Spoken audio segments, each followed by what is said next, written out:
में बूढ़ी माँ रहती थी, बुजुर्ग थी, वो बुजुर्ग थी, बूढ़ी थी। गांव में कोई भी महिला बीमार पड़ी, कोई बच्चा बीमार पड़ा, कोई पुरुष बीमार पड़ा तो इस बूढ़ी माँ को बुलाते थे। ये बूढ़ी माँ उसका इलाज कर देती थी। इसकी बहुत सत्ता थी। पूरे ब्रज में इस बूढ़ी माँ को लोग पूछते थे। बूढ़ी माँ आई और हाथ फेरा, ठीक कर दिया। बूढ़ी माँ का बड़ा वर्चस्व था। पर बूढ़ी माँ की सत्ता भी कब तक चली? जब तक कृष्ण का जन्म नहीं हुआ, भगवान कृष्ण प्रकट नहीं हुए। इसके बाद जब भगवान कृष्ण प्रकट हो गए, भगवान कृष्ण का जन्म हो गया, उसके बाद बूढ़ी मां की सत्ता भी नहीं चली।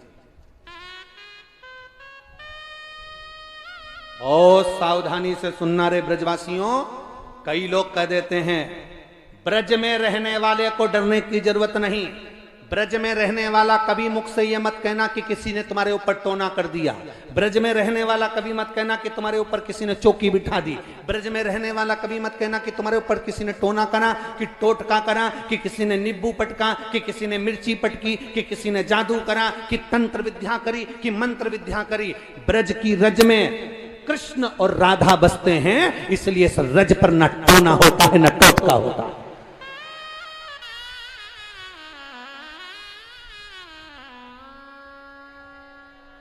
पूरी दुनिया का क्षेत्रफल, पूरी दुनिया का कोतवाल, काशी में जाओगे तो काशी के कोतवाल काल भैरव कहलाते हैं। पर पूरी दुनिया में सारे तीर्थों के कोतवाल भैरव बनकर बैठे हैं।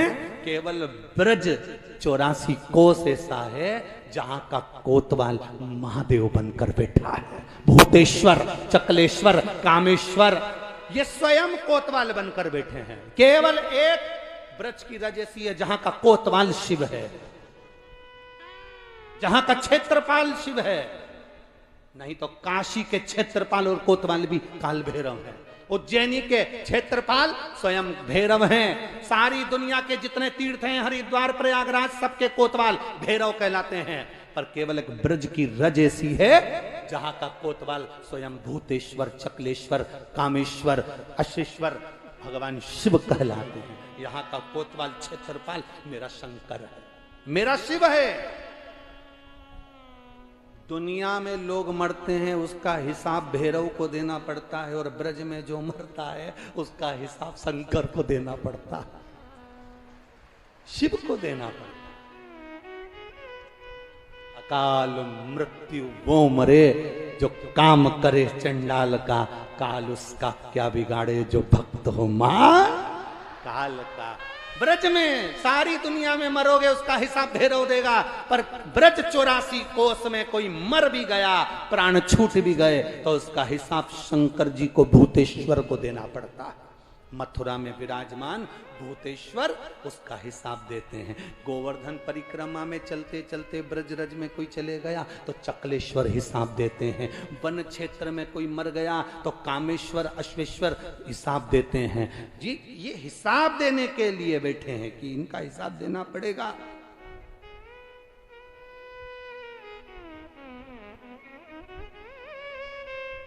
और कोई ब्रज की रज में रहने वाला कोई कह दे कि मुझे शंकर जी से कोई मतलब नहीं, मुझे शंकर जी पे कोई आस्था नहीं, मुझे शंकर जी पे कोई विश्वास नहीं, जो शंकर की निंदा इस ब्रज की रज में रहने वाला व्यक्ति कर देता है, उसको कभी मेरा मुरली मनोहर, मेरा कृष्ण, मेरा बांके बिहारी मिल ही नहीं सकता, कभी नहीं मिल सकता। वो जिंदगी भर जपता रहे, भले जिंदगी भर कितनी माला जप ले, तो मेरा कृष्ण और राधा नहीं मिल सकते अगर उसने शंकर का गुणगान नहीं किया तो, शिव का स्मरण नहीं किया तो। जप ले। सुनो पार्वती, गांव में एक बूढ़ी मां रहती है, सबको ठीक कर देती, पर जब से कृष्ण प्रगटे, जब से भगवान कृष्ण का जन्म हुआ, तब से बूढ़ी मां की सत्ता चली गई। बूढ़ी मां को लोग पूछते ही नहीं। क्यों? कोई बीमार पड़ता है तो कृष्ण को बुला के ले आते हैं, वो उसके कानों में कहता है, वो अच्छा से जाता है। बूढ़ी माँ को टेंशन हो गया कि मेरी बात खत्म हो गई, लोग मुझे पूछ नहीं रहे, मेरा सम्मान नहीं कर रहे। तो बूढ़ी माँ ने सोचा आखिर कृष्ण ऐसा कौन सा मंत्र देता है कि बस कान में मंत्र बोला और व्यक्ति ठीक हो गया। तो बूढ़ी माँ ने सोचा अपन अगर वो मंत्र सीख लें तो फिर से अपनी सत्ता हो जाए, फिर से अपना वैभव हो जाए, फिर से लोग मुझे पूछने लगेंगे। तो बूढ़ी माँ ने प्लानिंग करी कि एक काम करती हूँ कि मैं बीमार पड़ जाती हूँ, मैं बीमार पड़ूंगी, कृष्ण आएगा, मेरी बहू उसको दौड़ कर लेकर आएगी और कृष्ण मेरे कानों में मंत्र कहेगा, मंत्र कहते से मैं सीख लूंगी तो फिर सबके कानों में कहती फिरूंगी और सब ठीक कर दूंगी, फिर कृष्ण को पूछना लोग बंद कर देंगे। आज बूढ़ी माँ चलते चलते डंडा पकड़कर चल रही थी, चक्कर खा के नीचे गिर गई। नीचे गिरी, इतने में बहू दौड़ कर गई और कृष्ण के पास जाकर कहा, अरे कानोड़ा, अरे कन्हैया, कन्हैया, ओ कन्हैया। कन्हैया बोले, क्या बात है काकी, क्या हो गया? मेरी सास चक्कर खा के नीचे गिर गई, उसको ना जाने क्या हो गया। कृष्ण जल्दी चल, मेरी काकी के, मेरी सास के कान में जल्दी से मंत्र दे दे। इतने में कृष्ण उठे नहीं, वहीं पर बैठे थे और कमर हिलाने लगे कृष्ण, दोनों हाथ रखकर। इतने में गोपी ने कहा, कृष्ण तू कब से निष्ठुर हो गया रे? तू तो दया करता है, करुणा करता है, दया सागर है तू, करुणा सागर है कृष्ण तू, सबकी बीमारी ठीक करता है। मेरी सास बूढ़ी, उसकी बीमारी क्यों नहीं ठीक करता? चल उठ के जल्दी से मेरे साथ। भगवान कृष्ण उठकर बोले, देख कर गोपी देख, मैं ना जितनी भी जुबान गोपियां हैं, जितनी भी जवान गोपियां हैं, उनके कानों में मंत्र देता हूं, उनको ठीक कर देता हूं, पर बूढ़ियाओं के कान में मंत्र नहीं देता।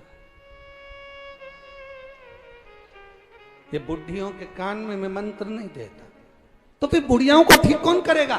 भगवान कृष्ण कहने लगे, चिंता मत कर, मेरी मैया यशोदा ने मेरे हाथ में एक डंडा दिया है गाय चराने का, बस 21 बार डंडे को जम के मारता हूं और बुढ़िया ठीक हो जाती है।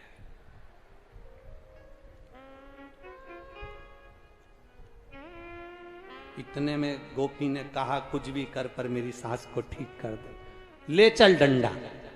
कन्हैया ने डंडा उठाया, लुकुटी पर हाथ रखा और पहुंच गए काकी के घर। इतने में सब पूछ रहे थे, कन्हैया आ गया, अब ठीक कर देगा। इतने में बहू चिल्लाकर बोली, पर मेरा कन्हैया एक नियम लेके आया है। कौन सा नियम? जुबान जितनी गोपियां हैं उनके कानों में मंत्र देता है, और जितनी भी बुढ़ियां हैं इनको डंडे से कूट कूट के मंत्र देता है। इतने में बुढ़िया के कानों में गया कि डंडे से 21 बार मारेगा और फिर मंत्र देगा। तो बुढ़िया तो पहले ही उठ के बैठ गई, मैं तो अच्छी हो गई, एकदम बढ़िया, चकाचक। बुढ़िया ने कृष्ण को देखा, हाथ जोड़कर कहा, रे लाडले इधर। गोदी में बिठाया, कृष्ण से कहा, कन्हैया एक बात पूछूं तुझसे, एक बात कहूं तुझको? कृष्ण कहते हैं, मां बोल, क्या कहती है? कृष्ण, तू कौन सा मंत्र ऐसा औषधि के रूप में दे देता है कि बीमार पड़ा व्यक्ति एक क्षण में उड़ जाता है? तब कन्हैया ने कृपा करी, काकी के कान में मंत्र दे दिया, राधा। कौन सा मंत्र दिया? राधा। मंत्र दे दिया राधा। राधा मंत्र जो काकी के कान में गया, काकी कहती है कि राधा मंत्र में इतना बल है, राधा मंत्र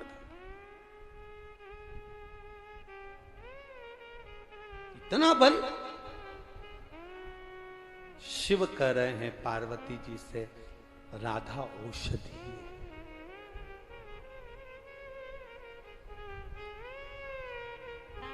राधा